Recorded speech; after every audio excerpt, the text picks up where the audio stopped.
So welcome back. अब unit 1 पे चलते हैं। यूनिट 1 का सबसे पहला foundation of yoga. Foundation of yoga में आपका सबसे पहला पॉइंट क्या है? Etymology of yoga, subsection 1। मैं अपना कोर्स का सिलेबस फ़ोन में उठा लेता हूँ।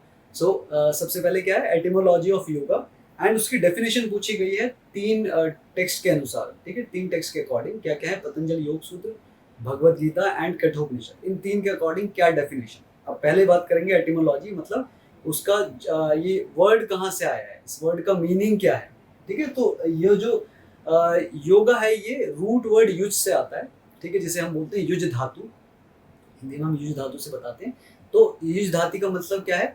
मिलना या जोड़ना। किसको जोड़ना? ट्रेडिशनल सारे टेक्स्ट किस तरफ रेफर करते हैं कि आत्मा का परमात्मा से मिलन इज योग। ठीक है, आत्मा परमात्मा का मिलन योग है। ठीक है, या अपनी जो चेतना है उसका सुप्रीम से मिलन क्या है? योग है। ये क्या है? युज का मतलब बताया जाता है। अब इसको हम देखेंगे कि ये किस किसके अकॉर्डिंग ये इसकी डेफिनेशन क्या क्या है। तो जैसे पाणि जी ने इसके 3 अर्थों में इसे प्रयोग किया है। नोटबुक उठा लेता हूँ मैं ताकि एकदम क्रिस्प आपको बताता चलूँ। ठीक है, तो पाणि जी के अनुसार 3 अर्थों में प्रयोग किया जाता है। सबसे पहला युज समाधि। सबसे पहले उन्होंने क्या किया कि योगा क्या है? वो समाधि ही है, वो फाइनल स्टेज ही क्या है? योगा है, समाधि की। समाधि धीरे धीरे आपको पता भी चलेगा समाधि है क्या। वैसे समाधि is the highest stage of the meditation, जहाँ पे ऑल योर संस्कार दे वैनिश्ड। ठीक है, आपके सारे संस्कार वैनिश हो जाते हैं and you met with the supreme consciousness. ठीक है, आपका self consciousness met with the supreme conscious, आत्मा का परमात्मा से मिलन हो जाता है। That is the stage of samadhi. ठीक है, then he has talked about the second thing which is युजिर योगे। ठीक है, इसका सेकंड अर्थों में कैसे प्रयोग होता है? युजिर योगे। युजिर मतलब जोड़ना। अब जैसे हम जोड़ने की हम बात कर चुके हैं आत्मा का परमात्मा से, एक एक कह सकते हैं एक और डेफिनेशन है जिसमें बोलते हैं कि शरीर, मन, आत्मा और चेतना, इनका मिलना भी क्या है? ये भी क्या है? योग है। ठीक है, मन, शरीर, चेतना का मिलना क्या है? आत्मा, ये योग है। देन थर्ड क्या है? थर्ड जो बताते हैं वो है युज संयम ने। संयम ने आया है संयम वर्ड से। संयम रखते हैं ना, संयम रखिए बोलते हैं कई बार कि संयम रखो, धैर्य रखो। ठीक है, अब किसका संयम करना है? ठीक है, तो ये इसमें क्या बोला जाता है कि अंतःकरण का आपको क्या करना है? संयम करना है। अब अंतःकरण मतलब जो भी चीजें आपके इंटरनल है। इंटरनल क्या क्या है? मन है ना, बुद्धि है, आपकी बुद्धि ब्रेन से अलग है। ब्रेन, ठीक है, उससे अलग है इंटेलेक्ट। ठीक है, दैट इज इंटरनल। उसके अलावा चित्त क्या है? हमारा मन। ठीक है, अहंकार मतलब जो एक हमारे अंदर मैं का भाव होता है वो क्या है? अहंकार। ये सारी चीजें क्या है? अंतःकरण। इन सब का संयम भी क्या है?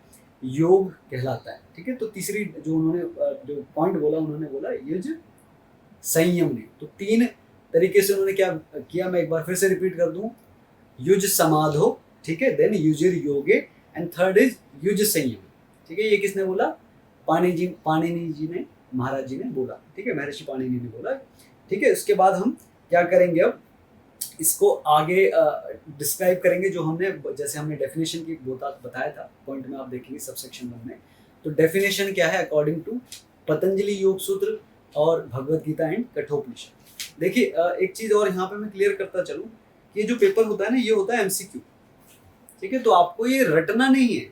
अगर आपने सुन भी लिया, क्योंकि यहाँ पे हम बिल्कुल क्रिस्प बता रहे हैं, तो जितना आपको क्रिस्प बता रहे हैं, और वैसे तो मैं आपको पूरी नॉलेज देने की कोशिश कर रहा हूँ, लेकिन इसमें से मैं आपको कुछ चीजें ऐसी भी होंगी जो बहुत ज्यादा हो जाएंगी, तो मैं आपको बता दूंगा, केवल इतना ही पूछा जाएगा। ठीक है, यहाँ पे क्या है? अब डेफिनेशन जैसे सिलेबस में पूछा गया, तो डेफिनेशन एक बार जल्दी से क्विकली हम देख लेते हैं। तो सबसे पहले पतंजलि योग सूत्र के अनुसार क्या है, महर्षि पतंजलि के अनुसार, तो वहां पे वो सूत्र बताते हैं, फर्स्ट चैप्टर में ही है कि योगः चित्त वृत्ति निरोधः। ठीक है, योग क्या है? चित्त की वृत्तियों का रुक जाना। अब चित्त को आप लेमन टर्म में समझ सकते हैं कि आपका मन में जो थॉट्स आ रहे हैं, that if they are ceased completely, they बंद हो जाएगा बिल्कुल, तो क्या है? वो क्या है? योग की अवस्था है, दैट इज योग। ठीक है, तो योगा चित्त वृत्ति निरोधा बहुत ही इंपॉर्टेंट सूत्र है, इसे तो बिल्कुल याद कीजिएगा। कोई यहाँ पे किसी तरीके का एजम्पशन नहीं है आपके लिए कि आपको याद करना है नहीं करना, ये तो याद होना ही चाहिए एज अ योगा टीचर। ठीक है, देन सेकंड हम चलेंगे भगवद गीता पे। भगवद गीता में 2 डेफिनेशन है सेकंड चैप्टर में। सेकंड चैप्टर का 48वां जो श्लोक है वो क्या बोलता है? समत्वम योग उच्यते।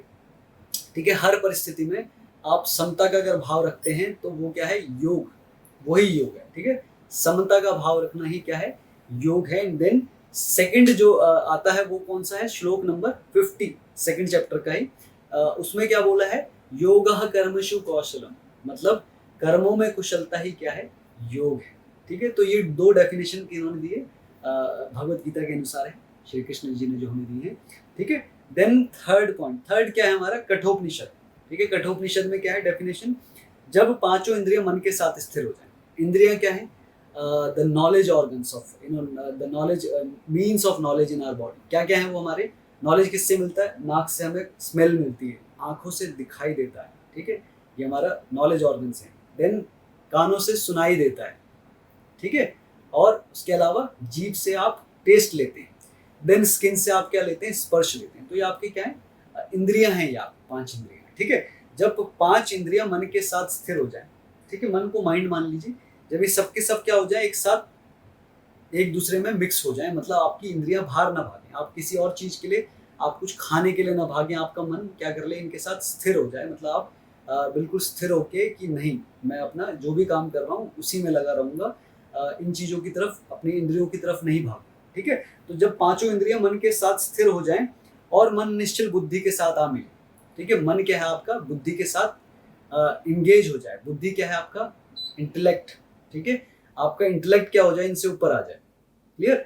तो आपकी इंद्रियां कंट्रोल हो गई, मन कंट्रोल हो गया, और मन के साथ, मन क्या है, बुद्धि के साथ एकदम अटैच हो गया। तो ये जो अवस्था है, यही क्या है, योग की अवस्था है, ठीक है। तो उन्होंने इसमें जब बोलते हैं तो वह अवस्था परम गति की है, इंद्रियों की स्थिर धारणा ही योग है, ठीक है। इंद्रियों का स्थिर हो जाना ही क्या है, योग है, मतलब आपकी इंद्रियां बाहर ना भागे, यही क्या है, योग है, आपका इंद्री सेटल हो जाए, ठीक है। It will not crave for the sensory pleasures, so that is the state of योग, क्लियर। तो ये तीन क्या है, तीनों के अनुसार मैंने आपको डेफिनेशन बताई। अब हम आगे चल रही है, origin and development of yoga, second जो हमारा क्या है, जो पॉइंट है या सब सेक्शन कह लीजिए फर्स्ट चैप्टर का, सेकंड में हम अगर हम इसको देखें कि ओरिजिन कहाँ मिलता है, तो आप देखेंगे कि 5000 ईयर्स अगो जो हमारा इंडस सिविलाइजेशन थी, उसमें सील मिली है हमें, जिसमें हम देख पाते हैं कि सील में जो चित्र है वो क्या है, योग मुद्रा के अंदर है, वो योग करते हुए दिख रहे हैं। तो उसमें उससे हमें पता चलता है कि 5000 years ago also people were doing योग, है ना, लोग योग कर रहे थे। तो वहाँ से हमें एक रेफरेंस मिलता है कि हाँ, this is not a new concept, ये इतने साल पुराना भी था, वैसे तो आदिकाल से चलता आ रहा है, लेकिन अगर एविडेंस ढूंढते हैं तो एविडेंस हमें 5000 साल तक पहले तक का तो मिला हुआ है, ठीक है। एंड उसके अलावा हम अगर देखते हैं तो हमें इंडस सरस्वती सिविलाइजेशन में, है ना, सिंधु सरस्वती जो सभ्यता थी, उसमें भी हमें जब खुदाई करी गई उसमें, तो हमें काफ़ी सारे चित्र और डिज़ाइन मिले, ठीक है, जिन्हें हम मोटिव कहते हैं, फिगर्स कहते हैं। उनमें भी हमें क्या मिला है, इनका कुछ हमें ऑप्शंस दिखे हैं हमें, ठीक है। देन उसके बाद उसके बाद हम एक बार सिलेबस में सबसेक्शन 2 को देखते हुए चलते हैं। सबसेक्शन 2 में और कुछ तो नहीं रह गया, अच्छा हाँ, यस। सो डेवलपमेंट, ओरिजिन हमें पता चला, हिस्ट्री भी, अब हम हिस्ट्री पे बात करेंगे, क्या हिस्ट्री है, डेवलपमेंट ऑफ योगा, ठीक है, प्री वैदिक पीरियड टू कंटेम्प्रेरी टाइम्स, कैसे डेवलपमेंट हुआ उस पर अब चलते हैं। देखिए इसकी बात हम करेंगे हिस्ट्री ऑफ योगा में। ये हमें क्लियर पता है कि वैदिक एरा में भी हमारे पास इसके रेफरेंस मिलते हैं, ठीक है, वेदों में, उपनिषद में इसका क्या है, रेफरेंस मिलता है, ठीक है। एज आई मेंशन कि ये सारी चीजें क्या है, ये आपका जो पेपर आता है that is what, MCQ, multiple choice question, आपको 4 में से एक सेलेक्ट करना पड़ता है। तो आपको थ्योरी बहुत ज्यादा रटने की जरूरत नहीं पड़ेगी, आपको बस एक बार सुन लिया तो दैट विल बी सफाइस, आपको समझ में आ जाएगा कि इतने में से ही पूछा जाता है, ठीक है। सेकंड सबसेक्शन की तरफ चल रहे हैं हम। अब देखिए सबसे जो इम्पोर्टेंट चीज़ है वो पूछा जाता है कि वैदिक एरा में किस रूप में पूजा जाता था, या किस जो योग था किसने दिया था, है ना। तो ये बड़ा इंपॉर्टेंट क्वेश्चन बनता है। तो वहाँ पे हम मानते हैं हिरण्यगर्भ, हिरण्यगर्भ वाज द प्रवक्ता और द फाउंडर कह सकते हैं, जिन्होंने सबसे पहले इसकी नॉलेज को क्या किया, दिया, ठीक है। तो वेद में हमारे हिरण्यगर्भ को क्या माना जाता है, योग का वक्ता माना जाता है, ठीक है। ऋग्वेद भी इसी को कहता है कि ऐसा ही है। इवन महाभारत में भी इसी बारे में डिस्कस हुआ है, महाभारत भी इसी बात को कंफर्म करते हैं, ठीक है। अब हम हिस्ट्री को देखते हैं, जैसे वैदिक पीरियड से लेके हमें क्लासिकल के बारे में, नॉलेज के बारे में बोला गया है। तो अगर हम वैदिक पीरियड देखें तो मैंने आपको बताया वेद में है ना, आपको मिलता है सब कुछ, वेदों में इसके प्रमाण मिलते हैं। आप सर्च करेंगे तो आपको बड़े आराम से मिल जाता है कि वेद में भी योग के बारे में लिखा हुआ है। देन उसके बाद सेकंड क्या आता है, pre classical period. Pre classical period में हमारे उपनिषद आए। उपनिषद में भी योग के बारे में जहाँ तहाँ आपको लिखा हुआ मिल जाता है। आप देख सकते हैं जैसे कठोपनिषद, हमने पीछे ही बात करी डेफिनेशन, वहाँ पे भी इसका क्या है, एक रेफरेंस है, ठीक है। ऋग्वेद की भी कुछ ऋचाओं में भी मिलता है, जैसे मैंने वैदिक पीरियड में भी बोल रहा था मैं, तो वैदिक पीरियड में ऋग्वेद में भी जो सबसे पहला वेद है उसमें भी इसके बारे में मिलता है। Then we have classical period. Classical period कौन सा है, जिसमें पतंजलि योग सूत्र क्या हुआ, कंपाइल किया गया। तो वहाँ पे भी आप देखते हैं कि वहाँ पे भी क्या है, सेज पतंजलि का पूरा योग शास्त्र है, योग सूत्र है, वो सब भी क्या है इसमें मिलता है। Then we have post classical period. अब पोस्ट क्लासिकल पीरियड कौन सा है, जो क्लासिकल पीरियड से लेके अभी तक मॉडर्न टाइम तक जो चल रहा है, that is post classical period. तो उसमें तो आप देख ही रहे हैं कि अभी तक हमारे कितना कुछ चल रहा है।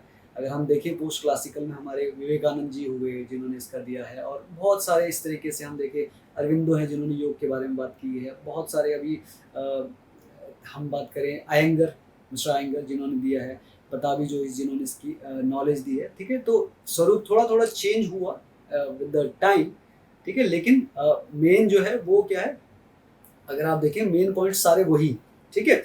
सो ये आपका क्या हुआ, मैंने आपको 4 फेजेस में बताया इसका, जैसे प्री वैदिक से लेके बोला था ना, ये जो क्लासिकल पीरियड, तो मैंने आपको सारा बताया कि क्या क्या उस समय पे भी इसके क्या है रेफरेंस मिलते हैं, ठीक है।